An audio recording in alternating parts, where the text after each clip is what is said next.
नमस्कार दोस्तों, ओम लाइब्रेरी के इस करंट अफेयर्स के सेशन में आप सभी का हार्दिक स्वागत है। शुरू करते हैं आज के करंट अफेयर्स।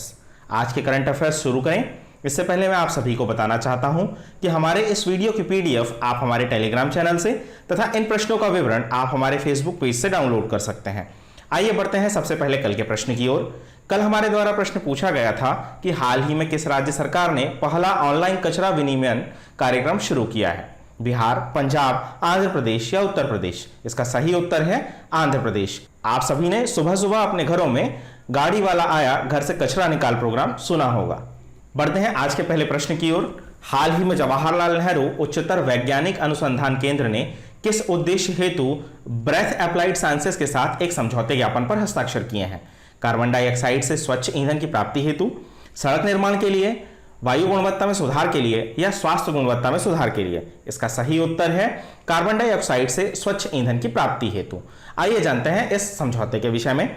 हाल ही में जवाहरलाल नेहरू उच्चतर वैज्ञानिक अनुसंधान केंद्र ने ब्रेथ एप्लाइड साइंसेस के साथ एक समझौते ज्ञापन पर हस्ताक्षर किए हैं।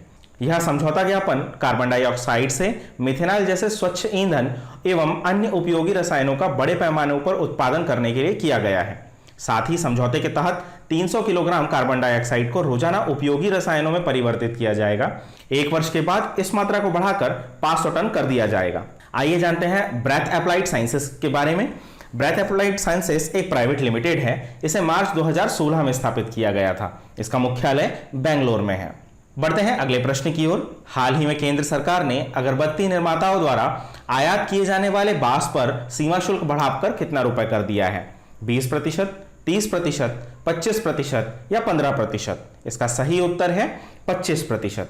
आइए जानते हैं इस सीमा शुल्क के विषय में। हाल ही में केंद्र सरकार ने अगरबत्ती निर्माताओं द्वारा आयात किए जाने वाले बांस पर सीमा शुल्क 10% से बढ़ाकर 25% कर दिया है।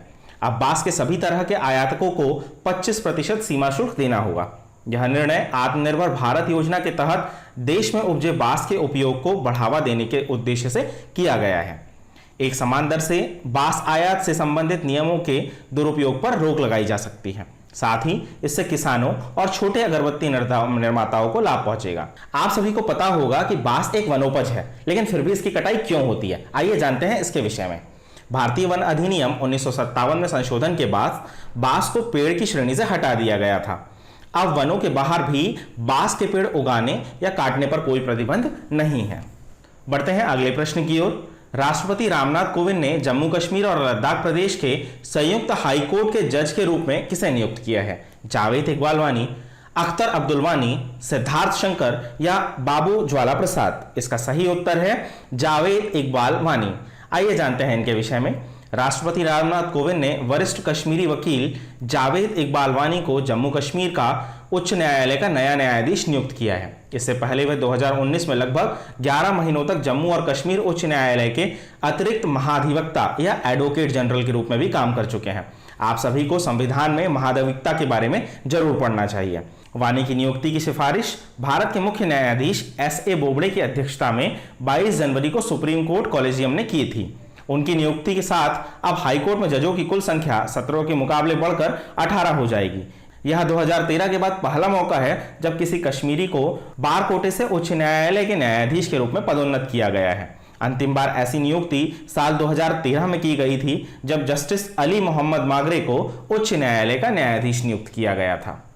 बढ़ते हैं अगले प्रश्न की ओर। हाल ही में किस पहले अरब देश ने अपना मंगल मिशन लॉन्च करने की घोषणा की है? संयुक्त अरब अमीरात, ओमान, कतर या इराक? इसका सही उत्तर है संयुक्त अरब अमीरात। आइए जानते हैं इस मंगल मिशन के बारे में। यूएई 15 जुलाई को पहली बार मंगल ग्रह के लिए मिशन लॉन्च करने जा रहा है। ऐसा करने वाला यूएई अरब देशों की दुनिया में यह पहला देश होगा। अगले 40 दिनों के अंदर संयुक्त अरब अमीरात अपना मंगल मिशन लॉन्च कर देगा। यह मिशन अगले साल फरवरी तक मंगल की कक्षा तक पहुंचेगा। बढ़ते हैं अगले प्रश्न की ओर।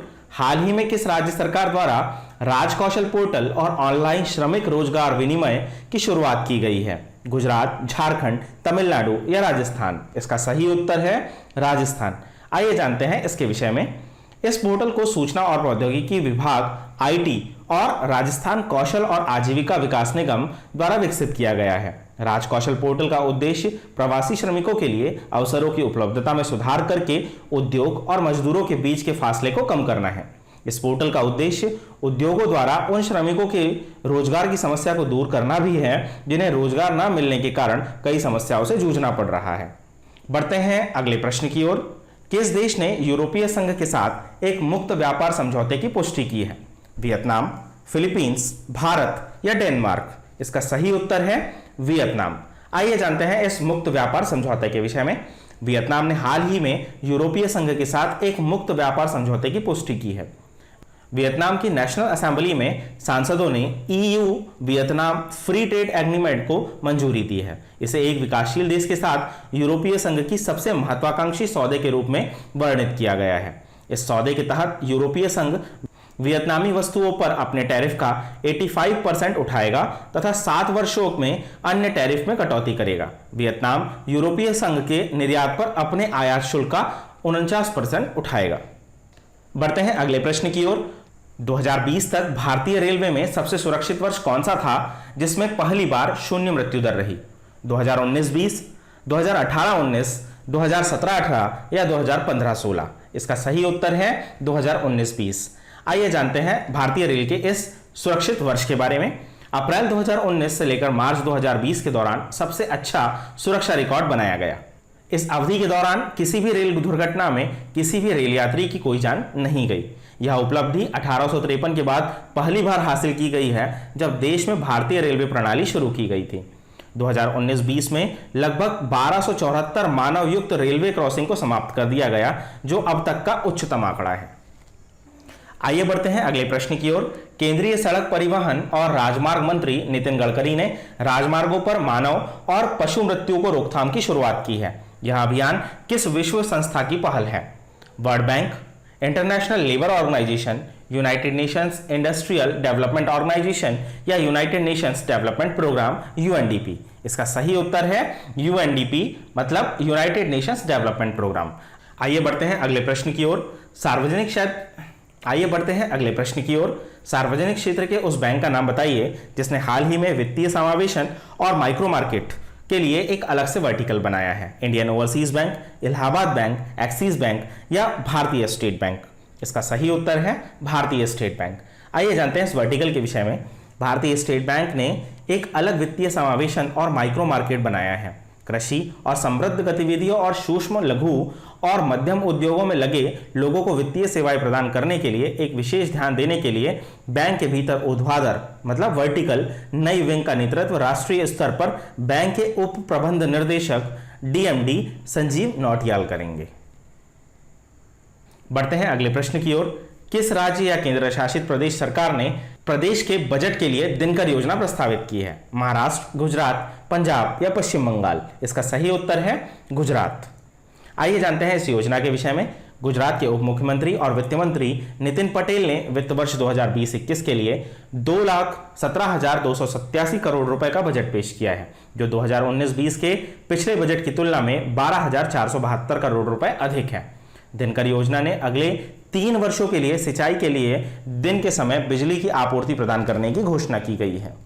दोस्तों, इस प्रकार हमारे आज के करंट अफेयर्स का सेशन समाप्त होता है। आप सभी के लिए आज का प्रश्न, 2022 फीफा विश्व कप की मेजबानी करने वाला कौन सा देश है?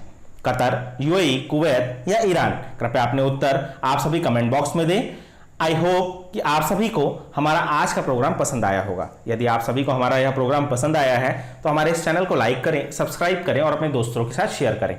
साथ ही यदि आप इस वीडियो की PDF प्राप्त करना चाहते हैं तो हमारे टेलीग्राम चैनल से आप इसे डाउनलोड कर सकते हैं।